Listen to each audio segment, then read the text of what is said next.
Assalamualaikum warahmatullahi wabarakatuh. Waalaikumsalam warahmatullahi wabarakatuh. Perkenalkan, saya Hasbi Azam Mutaki, guru baru kalian di sekolah ini ya. Kalian kelas berapa anak-anak? Kelas berapa? Kelas 1 Pak. Oh, kelas 7. Baik. Sebelum mulai pembelajaran, alangkah baiknya kita berdoa dulu. Berdoa, mulai. Bismillahirrahmanirrahim. Raditu billahi rabban wa bil islami dinan wa bi Muhammadin nabiyyan wa rasulan. Rabbi zidni ilman warzuqni fahman. Sebelum Bapak mulai pembelajaran, saya akan mengabsen kalian terlebih dahulu. Ferdiandi Ambarwo. Izin Pak. Dede Samsi. Izin. Aditya Dian. Izin. Isyara. Pakai WA. Oh, banyak banget yang kurang. Kaisma. Izin. Bagas Karananda. Izin. Halim Effendi. Tanpa ini keterangan. Muhammad Agung. Iqbal Ahmad. Izin. Ipung. Aku ada Pak. Afan Nawada. OTW Pak. Ahmad Farhan. Ada. Gak ada Pak. Fadil Hoiri. Izin. Banyak banget yang kurang. Umer. Pak. Syahrul. Juga. Jadi pada pertemuan kali ini Bapak akan membahas sujud.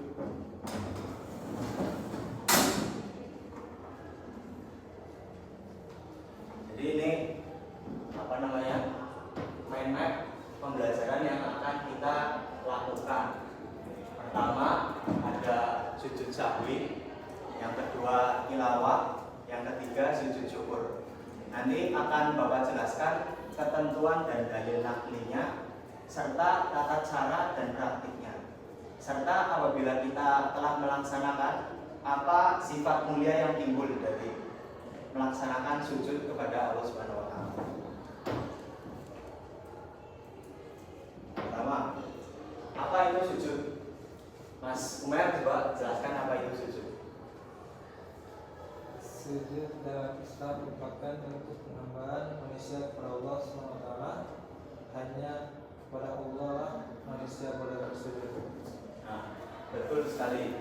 Jadi sujud itu adalah sebuah tindakan penghambaan manusia kepada Allah Subhanahu wa Ta'ala. Kepala adalah organ terhormat kita sebagai manusia. Apabila Mas Umer contohnya ditoyor kepalanya, pasti akan marah kan? Iya. Nah, kepala itu sujud kepada Allah serendah-rendahnya. Nah, itu sebuah penghambaan manusia kepada Allah Subhanahu wa Ta'ala. Lalu lanjut, di sini Bapak akan membahas 3 macam sujud. Yang pertama, sujud syukur, sujud sahwi, dan sujud tilawah. Sebelum masuk pembahasan, adakah yang tahu macam-macam sujud ini? Belum Pak. Belum. Ya, jadi saya akan membahas. Pertama, sujud syukur. Coba Mbak Raisma dibaca. Syukur artinya adalah berterima kasih kepada Allah Subhanahu wa Ta'ala. Syukur dapat diartikan sebagai sujud yang dilakukan ketika kita mendapat sebuah rahmat dari Allah Subhanahu wa Ta'ala, ataupun sujud yang dilakukan ketika kita selamat dari sebuah bahaya.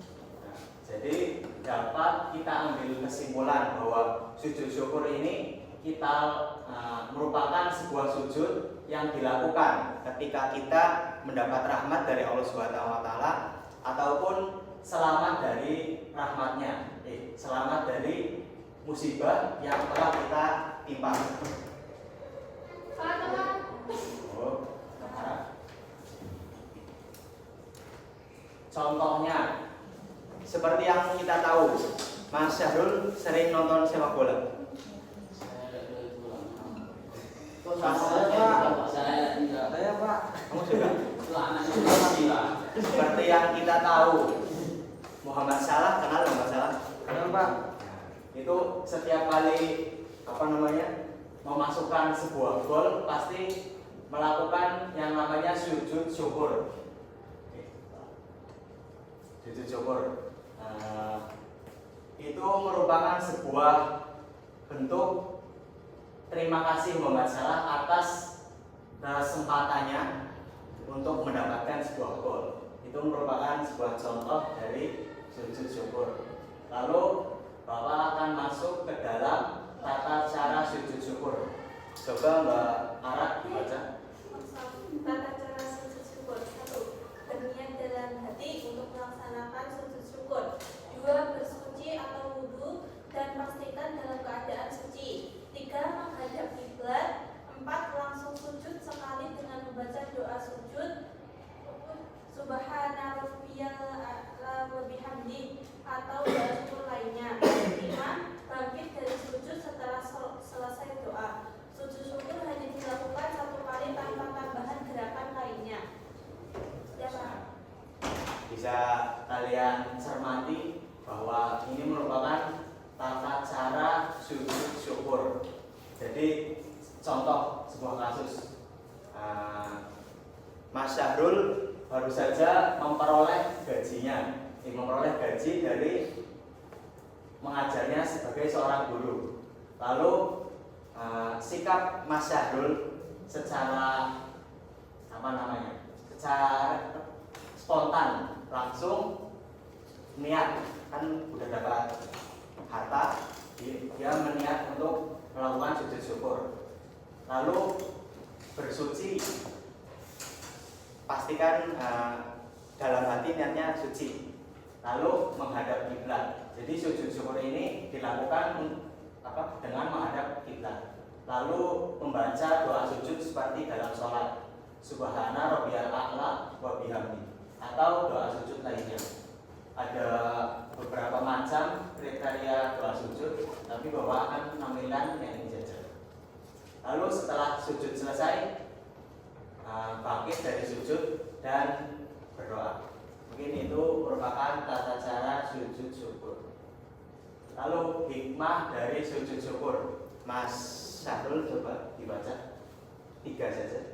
Hikmah sujud syukur. Hikmah sujud syukur. 1. Mengakui keagungan Allah Subhanahu wa taala. Sujud syukur menunjukkan rasa rendah hati dan pengakuan bahwa segala nikmat berasal dari Allah. 2. Meningkatkan rasa syukur. Membiasakan sujud syukur membantu seorang muslim menjadi pribadi yang lebih bersyukur dalam setiap kondisi. 3. Menambah kedekatan dengan Allah. Sujud adalah bentuk ibadah yang menunjukkan kerendahan diri sehingga mempererat hubungan hamba dengan Tuhannya. Mas Afan coba dilanjut sampai terakhir. Yang nomor ya Bapak? Nomor 4 sampai 7. Dari sifat sombong dengan bersyukur atas sifat seorang muslim, diingatkan bahwa semua pencapaian adalah karunia Allah, bukan semata hasil usahanya sendiri. Yang kelima, mendapatkan tambahan nikmat Allah. Dan di dalam Quran surat Ibrahim ayat 7, jika kamu bersyukur maka aku akan menambah nikmat kepadamu. Yang keenam, menguatkan mental dan keimanan. Sujud syukur membantu seseorang menghadapi ujian hidup dengan penuh rasa syukur dan mengkeyakinan bahwa Allah selalu memberikan yang terbaik. Yang ketujuh, menanamkan ketenangan hati. Dengan bersujud, hati menjadi lebih tenang karena rasa syukur yang tulus menghilangkan kegelisahan dan keserakahan. Ya, Bapak akan sedikit mengulang hikmah sujud syukur. Yang pertama, mengakui keagungan Allah Subhanahu wa taala. Yang kedua, meningkatkan rasa syukur. Yang ketiga, menambah kedekatan dengan Allah Subhanahu wa taala, menghindarkan dari sifat sombong. Yang kelima, mendapat tambahan nikmat. Dan yang keenam, menguatkan mental dan keimanan. Yang ketujuh, menanamkan ketenangan dalam hati. Mungkin ini poin-poin penting bisa dicatat ya yang dari tadi. Ya Pak. Lalu kita akan masuk ke sujud sahwi. Coba Mas Agung dibaca. Sujud sahwi adalah sujud yang dilakukan ketika lupa ataupun ragu-ragu dalam sholat, sujud 2 kali dan dilakukan setelah tahiyat sebelum salam. Bentar ya, agak panas.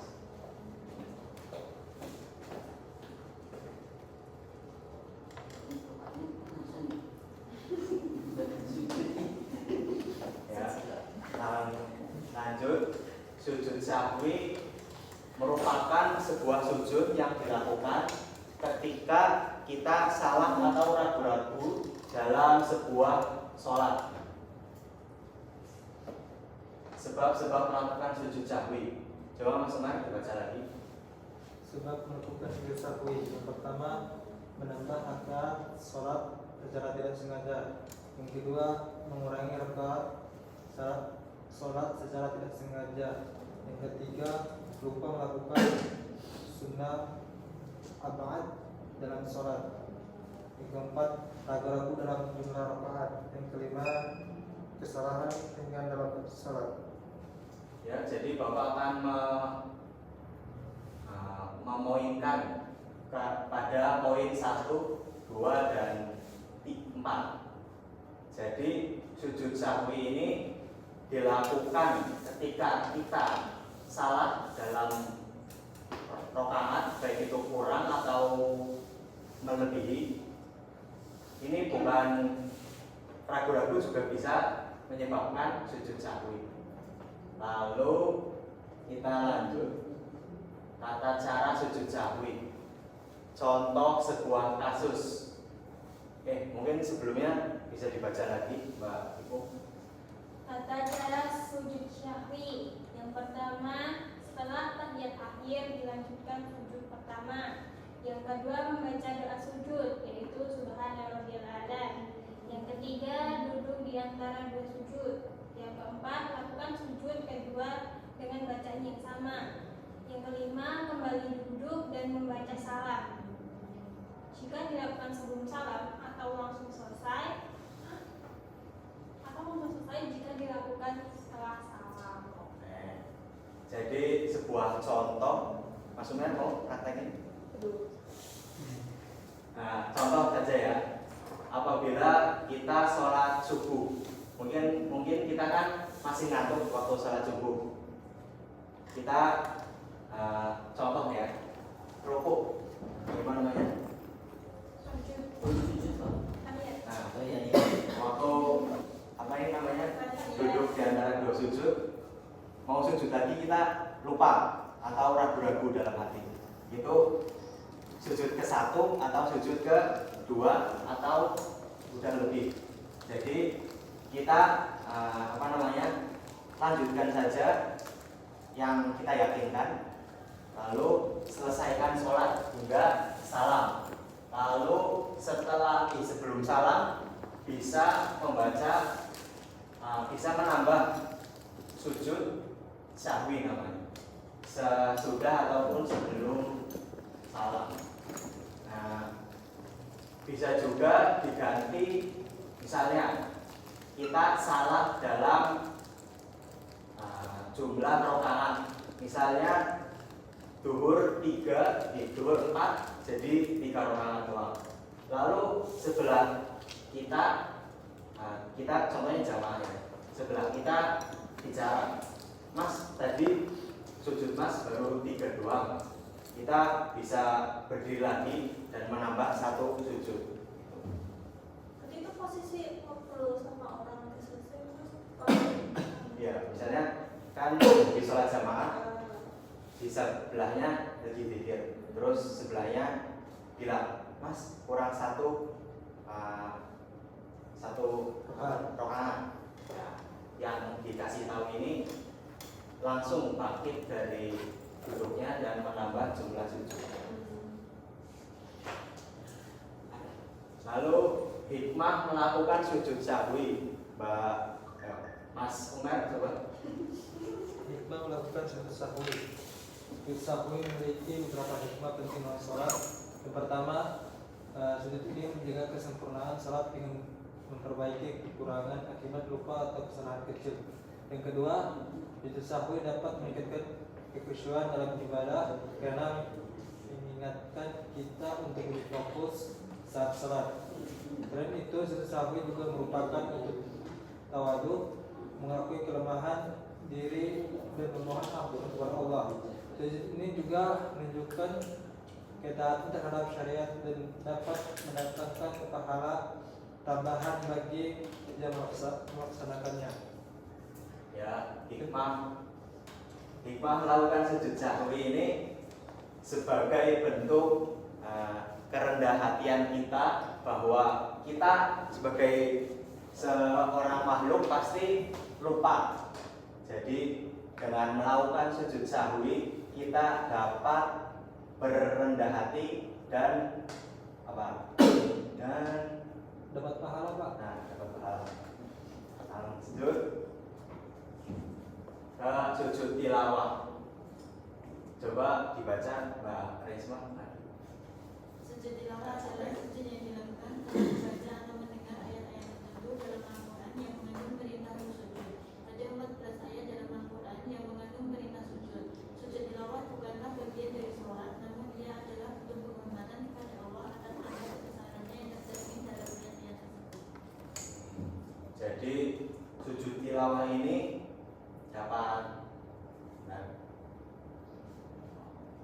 sujud tilawah ini merupakan sujud yang dilakukan ketika kita menjumpai 14 ayat yang ada kata sujud di dalam Al-Quran. Nanti Bapak akan paparkan ayat-ayat apa saja yang masuk ke dalamnya. Lalu kita masuk ke dalam sebab melakukan sujud tilawah. Mbak Ara coba dibaca.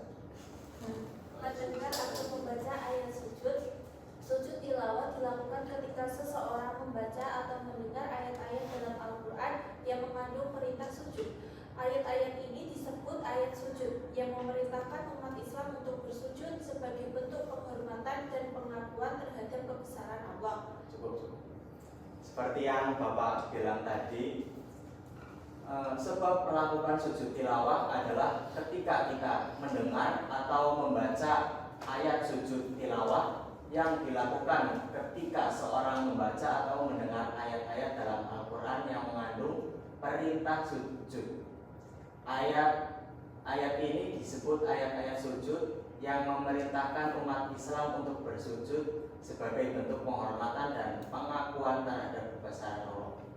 Jadi sujud tilawah ini dapat dilakukan di sholat maupun di luar sholat. Tapi kalau sholat yang dianjurkan itu yang saya tahu hanya sholat surah saja. Jadi lalu di bawahnya ada 14 ayat dalam Al-Quran yang mengandung perintah untuk melakukan sujud tilawah. Yang pertama Al-A'raf ayat surah 7 ayat ke 206 dan masih banyak lainnya, bisa dibaca sendiri dalam Al-Quran. Lalu tata cara sujud tilawah, coba Mas Agung dibaca. Tata cara sujud tilawah: 1. Membaca atau mendengar ayat sujud. 2. Lakukan sujud dengan niat untuk sujud tilawah. 3. Setelah sujud, bangkit dan lanjutkan bacaan atau sholat. Ada 3 cara untuk melakukan sujud tilawah, yaitu ketika kita contoh studi kasus, Mas Umer sedang membaca Al-Quran surat Al-Insyikok ayat 21, kan ada ayat sujud tilawah. Lalu dalam hati niatkan untuk melakukan sujud. Sujud seperti biasa. Yang dibaca apa? Yang dibaca ayat doa sujud seperti biasa. Lalu contoh ketika sholat, misalnya Mas Afan sedang sholat sunat tahajud dan membaca ayat As-Sod ayat 24 di sujan dari gini, apa namanya? Ya, itulah. Lalu membaca surat, ketemu sujud tilawah, sujud dulu. satu kali langsung berdiri lagi, dilanjutkan ayatnya, lalu sholat seperti biasa. Lalu yang terakhir, hikmah melakukan sujud tilawah. Mas Syahrul coba dibaca. Hikmah melakukan sujud tilawah. Yang pertama, menghormati dan mengagungkan kebesaran Allah. Yang kedua, meningkatkan kedekatan dengan Allah Subhanahu wa taala. Dan yang ketiga, membuka rasa syukur dan takjub atas ayat-ayat Al-Qur'an. Keempat, sebagai bentuk ketaatan dan kerendahan hati. Dan yang terakhir, meningkatkan kualitas ibadah dan keimanan. Betul sekali. Ada 5 hikmah melakukan sujud tilawah. Yang pertama, menghormati dan mengagungkan kebesaran Allah Subhanahu wa taala. Yang kedua, meningkatkan ketakwaan kita kepada Allah Subhanahu wa taala. Yang ketiga, menumbuhkan rasa syukur dan takjub atas ayat-ayat Al-Qur'an. Yang keempat, sebagai bentuk ketaatan dan kerendahan hati kita sebagai seorang makhluk. Yang kelima, meningkatkan kualitas ibadah dan keimanan. Jadi dapat kita simpulkan, hikmah melakukan sujud tilawah ini merupakan bentuk penghambaan kita kepada Allah Subhanahu wa taala atas karunia, atas ayat-ayat yang telah ada. Lalu yang terakhir, menutup.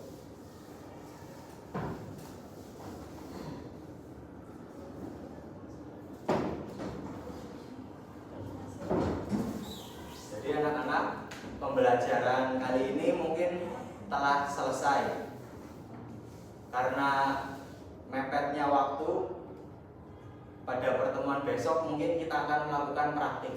Jadi kan ini baru materi-materi dan tata cara.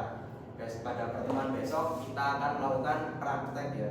Kelompok atau gimana Pak? Nah, mungkin dipisah, laki-laki 1, perempuan 1, dan masing-masing mencontohkan. Nanti Bapak tunjuk siapa yang maju. Lalu karena kita telah melakukan pembelajaran hari ini, mungkin Bapak cukup akhiri. Jangan lupa semangat anak-anak menghadapi hari yang ada. Siapa? Wabillahi taufiq wal hidayah. Wassalamualaikum